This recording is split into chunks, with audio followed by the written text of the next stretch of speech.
من الشيطان الرجيم وإذا قرأت القرآن جعلنا بينك وبين الذين لا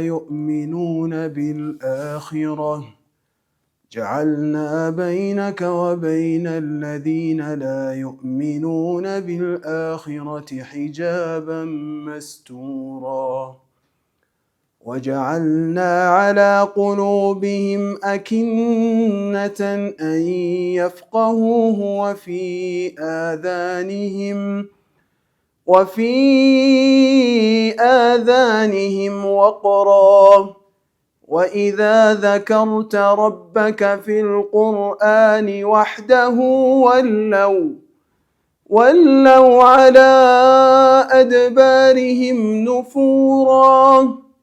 نحن أعلم بما يستمعون به إذ يستمعون إليك وإذ هم نجوى إذ يقول الظالمون إن تتبعون إلا رجلا مسحورا انظر كيف ضربوا لك الأمثال فضلوا فلا يستطيعون سبيلا وقالوا أإذا كنا عظاما ورفاتا أإنا لمبعوثون خلقا جديدا قل كونوا حجارة أو حديدا أو خلقا مما يكبر في صدوركم فسيقولون من يعيدنا قل الذي فطركم أول مرة فسينغضون إليك رؤوسهم ويقولون متاه قل عسى أن يكون قريبا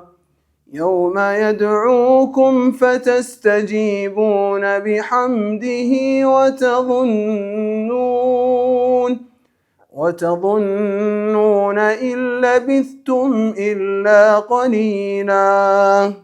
يوم يدعوكم فتستجيبون بحمده وتظنون إن لبثتم إلا قليلا وقل لعبادي يقولوا التي هي أحسن إن الشيطان ينزغ بينهم إن الشيطان كان للإنسان عدوا مبينا ربكم أعلم بكم إن يشأ يرحمكم أو إن يشأ يعذبكم وما أرسلناك عليهم وكيلا. بسم الله الرحمن الرحيم الحمد لله رب العالمين والعاقبة للمتقين ولا عدوان إلا على الظالمين والصلاة والسلام على أشرف الأنبياء والمرسلين نبينا محمد وعلى آله وصحبه أجمعين أما بعد يقول الله عز وجل في محكم آياته وإذا قرأت القرآن جعلنا بينك وبين الذين لا يؤمنون بالآخرة حجابا مستورا يتكبراتشونا يتودداتشو تملكاتشوچاچين الله سبحانه وتعالى እንግዲህ በሱረቱል ኢስራ ብዙ ነገሮችን በጣም ሰፊ የሆነ ታሪኮችን ተአምራቶችን የአላህ Subhanahu Wa Ta'ala ጥልቅ ኃያልነትን የሚዳስሱ አያዎችን እያየን ነው የምንገኘው ስለዚህ ከዚህ አያ የተወሰኑ ነገሮችን ተፍሲሩን እንዲሁም ደግሞ ከቁርአኑ ምን እንረዳለን ቁርአን ለኛ ምናችን ነው የሚለውን እንድንገነዘብ በተወሰነ መልኩ ያው እየተማማርን እንገኛለን ማለት ነው 45ኛው አያ وإذا قرأت القرآن إلى الله ቁርአንን በምትቀራ ጊዜ ይላቸዋል ነብዩ አለይሂ ሰላቱ ወሰለም አንተ መልእክተኛችን ሙሐመድ ሆይ ወኢዛ ቀረተ القرآن ቁርአንን በምታነበው ጊዜ በምትቀራው ጊዜ ጀዐልና አድርገናል በይነከ ወበይነ الذين لا يؤمنون بالآخرة ባንተና በነዛ በመጨረሻይቱ ቀን በትንሳኤ ቀን በማያምኑ ሰዎች መካከል አድርገናል ሒጃብ መስቱራ የሚሸሽግ የሆነ ሒጃብ ግርዶሽ አድርገናል ብሎ አላህ Subhanahu Wa Ta'ala ይነግረናል ማለት ነው አስከተለና ወጀዐልና አደረግን على قلوبهم በቀልባቸውም ላይ አደረግንባቸው አኪነተን ሽፋንን አደረግንባቸው አን يفقهوه አላ يفقهوه እንዳይረዱት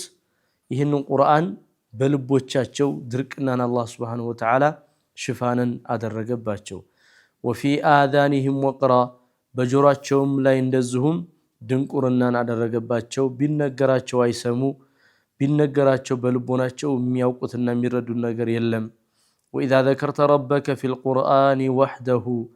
በዚህ ቁርአን አላህ Subhanahu Wa Ta'ala በብቸኝነት ባወሳህ ጊዜ ወለው ይዞራሉ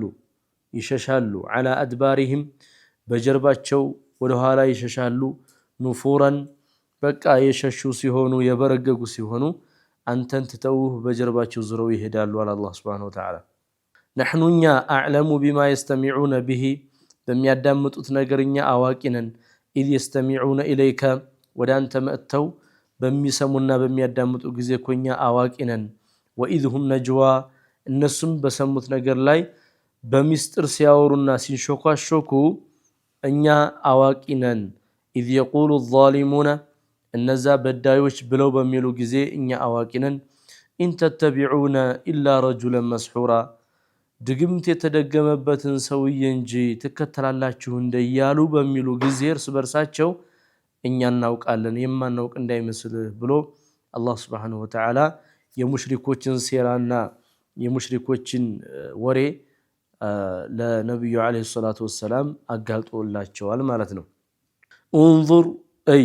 ተመልከት كيف ضربوا لك الامثال ላንተ ምን አይነት ምሳሌ እንደሚሰጡ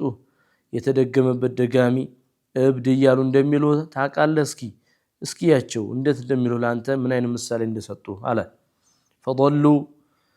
መንገድን ሳቱ فلا يستطيعون سبيلا ትክክለኛውን መንገድ ማግኘትና መረዳት የማይችሉ ሰዎች ናቸው አለ አላህ ተባረከ ወተዓላ وقالوا قالوا اذا كنا عظاما ورفاتا እኛ አጥንትና የበሰበስን አካላችን ወደ አቧራ ወደ አፈር ከተቀየርን በኋላ አይና ለመብዑሱና خلقا جديدا እኛ እንደገና እንዳድስ የምንቀሰቀስ ሰዎች ነን እንዴ ይንቀሰቀሳለን እንዴ ብለውም አሉ ቁል ብለህ በላቸው መልስ ስጣቸው ኩኑ ሒጃረተን አው ሐዲዳ ብትፈልጉ ድንጋይ ብትፈልጉ ብረቱን አው خلقا مما يكبر في صدوركم በእናንተ በውስጣችሁ በጣም ጠንካራና ኃይለኛ የሚባል አላህ ከፈጠረው ነገር ሁኑ የፈለጋችሁትን ጠንካራ ሁኑ فسيقولون من يعيدنا ያው ትቀሰቀሳላችሁ ነው የፈለጋችሁትን ጠንካራ አይነት የፈለጋችሁትን ብረት ብትፈልጉ ድንጋይ ሁኑ ትቀሰቀሳላችሁ ታዲያ ያስከትሉና فسيقولون من يعيدنا እና ታዲያ ማን ነው የሚቀሰቅሰን እስኪ ማን ነው እኛን ሊቀሰቅሰን የሚችለው ይላሉ قل الذي فطركم اول مره መጀመሪያ ካልነበራችሁበት ያስገኛችሁ አምላካችሁ ነው የሚቀሰቅሳችሁ ይሄማ ተጠራጠሩ አላህ Subhanahu Wa Ta'ala እናንተን ምንም ካልነበራችሁበት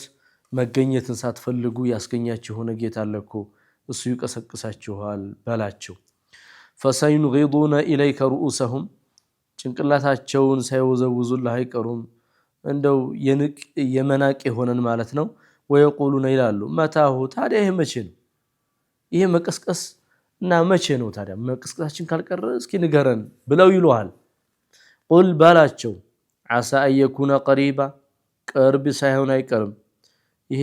እናንተ የምትቀሰቀሱበት ሞታችሁ የምትነሱበት ቅርብ ነው አይዟችሁ መቼ يوم يدعوكم አላህ በሚጠራችሁ በመላእክቱ አማካኝነት በምትጠሩ ጊዜ فتستجيبون بحمده اللهم بما مسكن ትእዛዙን በምትቀበሉበት ጊዜ ወተظنون እንደዚሁም በምትጠራጠሩበት ጊዜ ኢለቢስቱም ኢላ ቀሊላ ትንሽን እንጂ ዱንያ ላይና ቀብር ላይ ያልቆያችሁ በሚመስላችሁ ጊዜ ያን ጊዜ ነው የምትቀሰቀሱት በላቸው። የሰው ልጅ በዱንያም ሲኖር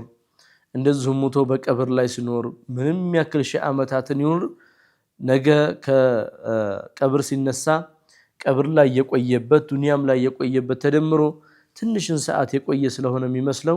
የዛኔ ነው በላቸው ነው የሚለው አላህ ተባረከ ወተዓላ። ወቁል ሊዒባዲ ለባሮቼ በላቸው የቁሉ ለቲ ሂየ አሕሰን ያችን መልካም የሆነችውን ንግግር ይናገሩ። በአላህ ላይ እላፊን መጥፎን ነገር አይናገሩ፣ መልካምን ነገር ይናገሩ። ኢነ ሸይጣነ የንዘጉ በይነሁም ሸይጣን እንደሆነ በመካከላቸው ያበላሻል፣ ለማበላሸት ነው የሚጥረውና እነሱ ግን መልካምን ይናገሩ በላቸው አለ አላህ። ኢነ ሸይጣነ ሰይጣን የሚባለው ፍጡር ካነ ሊልኢንሳኒ ለሰው ልጅ ነው ዐዱወን ሙቢና ግልጽ የሆነ ጠላታቸው መሆኑን ይወቁ። ረቡኩም አዕለሙ ቢኩም የእናንተ ጌታችሁ በእናንተ አዋቂ ነው፣ በእናንተ ሁኔታ የውስጥ አዋቂያችሁ ነው። ኢንየሸእ የርሐምኩም ቢፈልግ ያዝንላችኋል፣ አው ኢንየሸእ ዩዐዚብኩም ቢፈልግ ደግሞ በሰራችሁት ወንጀል በሰራችሁት ጥፋት ደግሞ ይቀጣችኋል። ወማ አርሰልናከ ዐለይህም እኛም ደግሞ በእነሱ ላይ አላክንህም ወኪል አድርገን እንደዚሁም ደግሞ እነሱን ተጠባባቂ ጠባቂ እነሱን ከጥፋት አዳኝ አስገዳጅ አድርገንም አላክንህም። እኛ የላክንህ መጥፎ ሲሰሩ ልታስጠነቅቃቸው፣ መልካምን ሲሰሩ ደግሞ ልታበስራቸው እንጂ ብሎ አላህ ሱብሓነሁ ወተዓላ ይነግረናል ማለት ነው። ስለዚህ በእነዚህ አያዎች ላይ አላሁ ተባረከ ወተዓላ ብዙ የቁርአንን ፈድል የቁርአንን ትሩፋት ነው እየነገረን ያለው። ቁርአንን እንደው ንብረቴ ቁርአን ይሆነኛል ብሎ ለያዘ ሰው በሰው ልጅ ላይ በማንኛውም ላይ መጥፎን አሳቢ እንኳን ቢመጣ ይሄ ቁርአን ሒጃብ እንደሆነ ይሄ ቁርአን መጋረጃ ግርዶሽ እንደሆነ ከምንም ነገር መከልከል እንደሚችል ጠቁሞናል። ሲቀጥል ደግሞ አላህ ሱብሓነሁ ወተዓላ የዚህን የቁርአን መረዳትን የቁርአን መልእክት አልረዳም ብለው የጠመሙትንና ቁርአንን የናቁትን ሰዎች እንደው እያዩት እንኳን እንዳይረዱ በቀልባቸው ውስጥ ሽፋን አለባቸው። እንደዚሁም እየሰሙትም የቁርአንን ጥፍጥናና የቁርአንን ማዕና እንዳያውቁ በጆሮአቸው ላይ ድንቁርናን አድርገንባቸዋል ነው የሚለው አላህ ተባረከ ወተዓላ። ስለዚህ ቁርአንን የፈለገ ማስጠንቀቂያነቱን የፈለገ አብሳሪነቱን ብትነግራቸው እንኳ ምንም ሳይመስላቸው ሸሽተው ይሄዳሉ እነዛ የማያምኑት ብሎ አላሁ ተባረከ ወተዓላ ነግሮናል። አስከትሎ ደግሞ የሙሽሪኮችን ሴራ እንደዚሁም የራሳቸው ሚስጥር የሚያወሩበትን ነገር በምን ሁኔታ እንደነበረም አላህ ሱብሓነሁ ወተዓላ ለነቢዩ ሰለላሁ ዐለይሂ ወሰለም ነግሯቸዋል። ሰዎቹም ነቢዩን ሰለላሁ ዐለይሂ ወሰለም እብድ የተደገመበት የተለያዩ ነገሮችን ይሉ ስለነበረ ያንን ምሳሌ እስኪ ላንተ ምን እንዳሉ አንተ እንደሆንክ አላህ ሱብሓነሁ ወተዓላ በእውነት የላከህ መልእክተኛ እንደሆንክ ሁሉም ያውቃል። እኛም ደግሞ በእርግጠኝነት ነው የላክነ። ነገር ግን እነሱ እንዴት ምን አይነት ምሳሌ እንደሚሰጡ አየህ አይደለ ብሎ አላህ ሱብሓነሁ ወተዓላ በዚህ ቁርአን ላይ ለነብዩ ሰለላሁ ዐለይሂ ወሰለም ሚስጥሩን እንደነገራቸው አስረድቶናል። ሲቀጥል ሰዎች ይሄ ሙቶ መቀስቀስ የሚባለው ነገር በጣም እንደራቃቸውና እንዳላመኑበት በተለይ ደግሞ እነዛ የነበሩት ሙሽሪኮች እንዴት ነው ልንቀሰቀስ የምንችለው? አጥንታችን ከወጣና ስጋችን ከተለያየ ሌላው ሰውነታችን አፈር ሆኖ እንደዛ ከሆነ በኋላ እንዴት ሊሆን ይችላል? ለነሱ ራቃቸው። አላህ ሱብሓነሁ ወተዓላ ግን መልስ ሲሰጣቸው የፈለጋችሁትን አይነት ፍጡር ሁኑ፣ ብትፈልጉ እናንተ ድንጋይና ብረት ምሰሉ ሁኑ። ነገር ግን መጀመሪያ የፈጠራችሁ አላህ ሱብሓነሁ ወተዓላ ከደካማ ጠብታ ከሆነች እንደዚሁ ምንም ደግሞ ይህን ያህል ከማትባል ደካማ ፍቶት አላህ መጀመሪያ እንደፈጠራችሁ መቀስቀሱ ደግሞ ለሱ ምንም ችግር የለበትም በላቸው ብሎ አላህ በምሳሌ በሁሉም ነገር እዚህ ላይ ያስረዳናል። አስከትሎ ሙእሚኖችን ከምላሳቸው መጥፎ ነገር እንዳይወጣ መልካምን ነገር ይናገሩ፣ ሸይጣን እንደሆነ በመካከላቸው እንዲሳሳቱ ስለሆነ የሚሰራው ስተትን ስለሆነ የሚሰራው ማበላሽትን ስለሆነ ሁሉ ጊዜ የሚጥረው እነሱ ግን መልካምን ይናገሩ ሲል አላሁ ተባረከ ወተዓላ ይነግረናል። መጨረሻው አላህ በሁሉም ሰው የማንኛውንም ሰው ሁኔታ እንደሚያውቅ አላህ የእናንተን ሁኔታ በምንም አይነት በውስጣችሁ ያሰባችሁትን ሁሉ እንደሚያውቅ መረዳት ይገባችኋል። እንግዲህ ሰው በውስጡ መጥፎ ያሰበም ይሁን በጥሩ ነገር የሚያስበ ሰው አላህ Subhanahu Wa Ta'ala ሁሉንም አውቆ ሁሉንም እንደሚመነዳ ነው የነገረን። ያን ምንዳውን ቢፈልግ ደግሞ ይምራዋል፣ ቢፈልግም አላህ ለቅጣት እንደሚዳርገው ነው ይሄ ቁርአን የሚነግረንና የሚጠቁመን። ስለዚህ እኛ ሁላችንም ወደ አላህ Subhanahu Wa Ta'ala በዚህ ቁርአን መልካምን ነገር ከመጥፎ በመራቅና መልካምን ነገር በመስራት ቁርአንን ሁሉ ጊዜ የኛ መመሪያችን እንደዚሁ መመለሻችን ሲደብረን ወደ ቁርአን መመለሻና ቁርአን መጫወቻችን ማረግ ይኖርብናል ማለት ነው። አላህ ተባረከ ወተዓላ ይወፍቀን፣ የቁርአን ሰዎች አላህ ያድርገን። ወሰለላሁ ወሰለም ዐላ ነቢይና ሙሐመድ ወዐላ አሊሂ ወሰሕቢሂ አጅመዒን። هذا وبالله التوفيق والسلام عليكم ورحمة الله وبركاته.